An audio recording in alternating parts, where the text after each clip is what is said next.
Congratulations, आप core Java यानी part 1 complete कर चुके हैं और आप अब नेक्स्ट स्टेप पर हैं और इस स्टेप पर आप सॉफ्टवेयर डेवलपर बनने की जर्नी स्टार्ट कर चुके हैं, क्योंकि यहां पर आप सीखेंगे डिफरेंट टूल्स, जिन टूल्स के थ्रू आप सॉफ्टवेयर डेवलप करेंगे।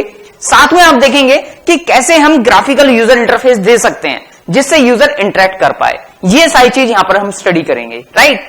शुरुआत करेंगे, जैसे मैंने बताया, कुछ टूल सीखेंगे, जैसे एक्लिप्स के बारे में बात करेंगे, जैसे नेटबीन्स के बारे में बात करेंगे।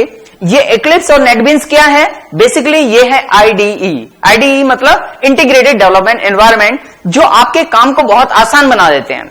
कभी भी जब आप real kind of software develop करते हैं तो ऐसा नहीं है कि आप उन्हें नोटपैड पे बनाते हैं। ज्यादातर सॉफ्टवेयर डेवलपर कोई आईडीई यूज कर रहे होंगे। ये आईडीई क्या करते हैं? ये आपके टास्क को बहुत आसान बना देते हैं। जैसे कि अगर आपने कोई ऑब्जेक्ट बनाया, उसका रेफरेंस वेरिएबल लिख करके जैसे ही आप डॉट प्रेस करते हैं तो ये सारे मेथड की आपको लिस्ट दिखा देगा, यानी आपके डेवलपमेंट प्रोसेस को काफी फास्ट कर देता है आईडीई। तो हम सीखेंगे कि किस तरीके से आईडीई पे काम करते हैं। यहां पर एक्लिप्स और नेटबीन्स दोनों पे हम काम करना सीखेंगे। तो शुरुआत करेंगे किससे? एक्लिप्स से। तो अब बात करते हैं कि किस तरीके से आप एक्लिप्स पे वर्क करेंगे। चलिए मूव करते हैं। चलिए शुरुआत करते हैं एक्लिप्स से। एक्लिप्स, जैसा कि हमने देखा कि हमारा आईडी है, यानी इंटीग्रेटेड डेवलपमेंट एनवायरनमेंट। अब इस तरह के टूल्स पे हम काम करेंगे। तो सबसे पहला काम क्या करना है आपने? एक्लिप्स डाउनलोड करके गूगल पर आपने ये लिंक ओपन कर लेना है। फर्स्ट ऑप्शन ही है eclipse ID for Java EE developers. तो जैसे ही आप इस लिंक पे क्लिक करेंगे आपके सामने ये पेज खुल जाएगा। यहां से आप डाउनलोड कर सकते हैं, राइट। जो भी वर्जन आपको डाउनलोड करना है, ये डिफरेंट पैकेजेस है, डिफरेंट रिलीजेस हैं। तो यहां पर जैसे मैंने मार्च डाउनलोड किया हुआ है, जैसे यहां पर आप क्लिक करेंगे तो ये डाउनलोड होना स्टार्ट हो जाएगा और मैंने ऑलरेडी ये डाउनलोड करके रखा हुआ है। जैसे ही आप डाउनलोड करेंगे ये इस तरीके से जिप फाइल में आपको दिखाई देगा। आप इसे राइट क्लिक करके और क्या कर सकते हैं, यहां से एक्सट्रैक्ट कर सकते हैं, extract to this.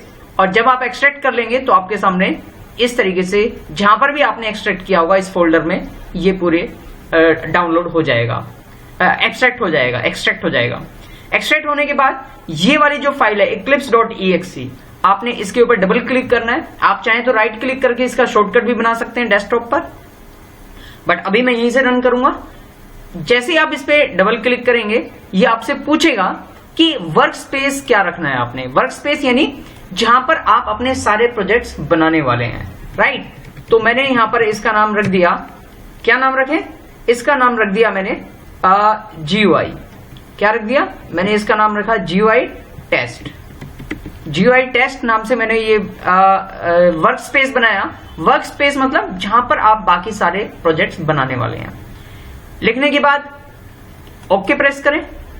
Okay press होने के बाद ये थोड़ा सा टाइम लेगा स्टार्ट होने में और उसके बाद ये आपको एक वेलकम स्क्रीन देगा। कौन सी स्क्रीन देगा? एक वेलकम स्क्रीन देगा।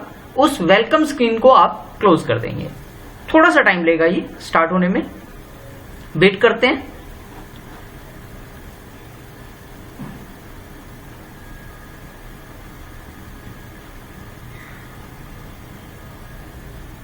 यस, ये देखिए, इसे डबल क्लिक करके मैंने स्क्रीन पूरे विंडो के अंदर लेके आया। इसके बाद ये वेलकम स्क्रीन है, मैंने इसे यहां से क्रॉस से क्लोज कर दिया। इसके बाद ये स्क्रीन मेरे सामने अपीयर हुई। लेफ्ट हैंड साइड पे प्रोजेक्ट एक्सप्लोरर है, यहां पर आपका ये कोडिंग पार्ट है, यहां पर आउटलाइन है, यहां पे बाकी प्रॉपर्टीज, सर्वर और बाकी कंसोल वगैरह यहां पर शो करेगा। आप प्रोजेक्ट एक्सप्लोरर पे हैं, यहां पर राइट क्लिक करके आप क्या कर सकते हैं? प्रोजेक्ट बना सकते हैं यहां पर, राइट। कई बार इनमें से कोई विंडो आपकी गायब हो जाती है या गलती से क्लोज हो जाती है, तो विंडो से जाकर के शो व्यू पे जाकर के आप यहां से ओपन कर सकते हैं, राइट।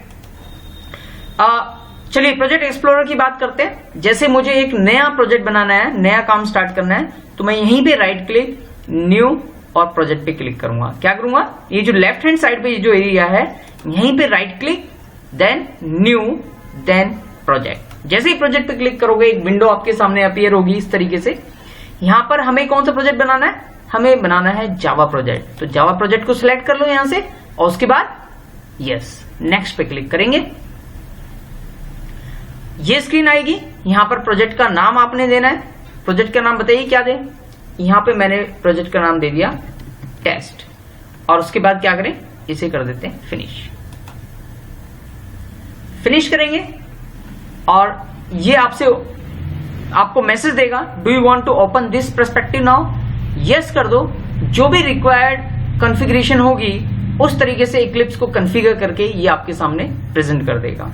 अब जहां पे आपने राइट क्लिक किया था लेफ्ट हैंड साइड पर, यहां पर आप देखें एक टेस्ट नाम का प्रोजेक्ट बन चुका है, एक फोल्डर टाइप का ऑप्शन आ चुका है। यही हमारा प्रोजेक्ट है। इसके ऊपर जे शो कर रहा है छोटा सा, इसका मतलब है कि ये जावा प्रोजेक्ट है। ये एरो सिंबल जब आप इस पर क्लिक करेंगे तो इसे ओपन कर देगा। SRC यानी सोर्स कोड हमारा यहां पर आने वाला है, यानी जितना भी जावा कोड है हम कहां लिखेंगे, SRC के अंदर लिखेंगे। ये JRE सिस्टम लाइब्रेरी यानी जावा रन टाइम इन्वायरमेंट, इसके अंदर सारी जार फाइल्स होंगी जो कि रन टाइम इन्वायरमेंट के लिए जरूरी है।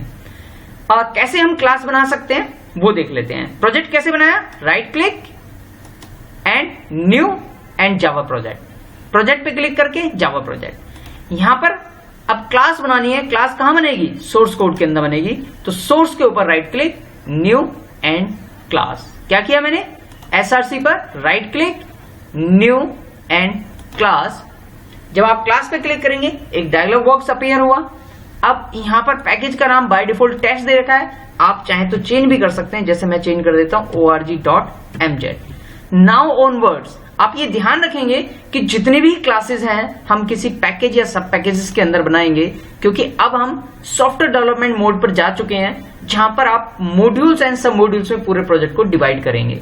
तो उसके लिए आपको हैबिट डालनी होगी कि आपको पैकेजेस और सब पैकेजेस के अंदर अपनी क्लासेस को रखनी है डिपेंडिंग अपॉन योर मॉड्यूल्स।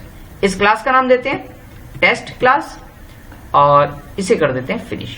अगर मेन मेथड चाहिए तो आप यहां से सिलेक्ट कर सकते हैं, अगर मेन मेथड नहीं चाहिए तो आप इसे यहीं पे फिनिश कर सकते हैं। अब ये मेरे पास टेस्ट क्लास बन करके रेडी है। आप देखेंगे यहां पर इसने पैकेज का नाम अपने आप लिख दिया, पब्लिक क्लास टेस्ट अपने आप लिख दिया, ब्रैकेट स्टार्ट ब्रैकेट क्लोज अपने आप कर दी, यानी बहुत सारे टास्क ये आपको खुद ही करके दे देगा। अब कैसे रन करेंगे इसे, रन करने के लिए आपको क्या करना है, क्लास पे राइट क्लिक करना है, इसके अंदर रन एज ऑप्शन है और रन एज के अंदर यहां पर होगा जावा एप्लीकेशन। यहां पर अभी नहीं दिखा रहा जावा एप्लीकेशन, रीजन बीइंग क्योंकि अभी इस क्लास के अंदर मेन मेथड नहीं है। जैसे ही मेन मेथड होगा तो वहां पर ऑप्शन भी दिखाएगा जावा एप्लीकेशन का, राइट। चलिए मेन मेथड लिख देते हैं, या तो आप खुद लिख दीजिए या फिर जैसे मैंने बताया क्लास बनाते वक्त भी आप ऑप्शन सिलेक्ट कर सकते हैं। अब क्योंकि उस वक्त हमने सिलेक्ट नहीं किया, यहां पर अगर मुझे बनाना है तो क्या करेंगे, कंट्रोल और स्पेस बार आप प्रेस करेंगे, कंट्रोल दबा करके रखेंगे और स्पेस बार प्रेस कीजिए, ये कुछ ऑप्शन दिखाएगा। देखिए थोड़ी देर में ऑप्शन दिखाएगा, इसने दिखा दिया ये ऑप्शन। हमें कौन सा चाहिए, मेन मेथड चाहिए, इस पे आप डबल क्लिक कर दीजिए। ये देखिए इसने अपने आप मेन मेथड बना करके दे दिया, राइट। इसके अंदर आपको लिखना है, मान लीजिए कोई स्टेटमेंट लिखनी है system.out.println, तो आप लिखेंगे एस कैपिटल सिस आउट। क्या लिखा आपने, सिस आउट लिखा और कंट्रोल दबा करके स्पेस बार दबा दिया। ये देखिए इसने पूरी लाइन लिख दी आपके लिए। यहां पर आपने लिख दिया टेस्टिंग ... इसे सेव कर दिया। सेव करने के बाद अब रन करना है। रन करने के लिए क्या करें, राइट क्लिक करें, run as run on server, right. Run on server किया, the selection did not contain any resource that can run on server. Okay, हमें सर्वर पर नहीं जावा एप्लीकेशन पे रन करना है, run as Java application, right. इसे select कीजिए, ये देखिए रन हो गया। आप कहेंगे आउटपुट कहां आया, आउटपुट आया इस कंसोल के ऊपर। ये देखिए कंसोल यहां पर प्रिंट कर दिया इसने टेस्टिंग, राइट। तो इस तरीके से आप इसे प्रिंट कर सकते हैं। अब एक क्वेश्चन आपके माइंड में आ रहा होगा कि हमने इसे कंपाइल तो किया नहीं, तो मैं बता दूं आपको, कंपाइल अपने आप इक्लिप्स कर लेता है। आप जैसे ही कुछ यहां पर मिस्टेक करेंगे ये साथ के साथ आपको एरर शो कर देगा। जैसे मान लीजिए आप एम लगाना भूल गए, तो देखिए यहां पर ये रेड सिंबल दे रहा है यहां पर, राइट। येलो सिंबल का मतलब वार्निंग, रेड सिंबल का मतलब एरर, राइट। ये कह रहा है SYSTE can not be resolve, क्योंकि इस नाम से कुछ होता ही नहीं है। और यहाँ पे रेड लाइन भी दे रहा है, आप यहाँ पे जाकर के ठीक कर सकते हैं। अगर आप यहाँ पर क्लिक करेंगे तो हो सकता है ये कुछ ऑप्शन भी दे दें। जब आप इस पे राइट क्लिक करेंगे इसके ऊपर क्लिक करेंगे, डबल क्लिक करेंगे तो हो सकता है ये आपको ऑप्शन भी दे दे कि आप इसे किस में फिक्स करना चाहते हैं, बट अभी कोई वैलिड इसने सॉल्यूशन नहीं दिया तो हम क्या करेंगे, हम अभी यहां पर खुद ही सॉल्यूशन देंगे सिस्टम लिख करके, राइट। तो ये आपने इक्लिप्स का फर्स्ट प्रोग्राम रन किया, कॉन्ग्रेचुलेशंस। अब आगे चैलेंज की बारी, राइट। चलिए अब आगे मूव करते हैं।